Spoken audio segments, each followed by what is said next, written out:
de armas tomar, que sabe. Se supone que dentro del túnel secreto están las bolsas de lona negra con la coca dentro. Esto es una belleza, oye. Allá adentro hay 4 toneladas de coca. Así es. Eso debe valer una fortuna. Pues así pura como está, una tonelada puesta en la calle, ¿qué? Unos $700,000. Pasamos a Estados Unidos, casi el doble. Espérate.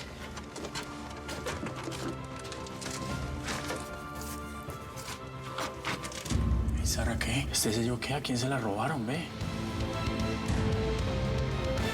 Es hembra de armas tomar, que sabe.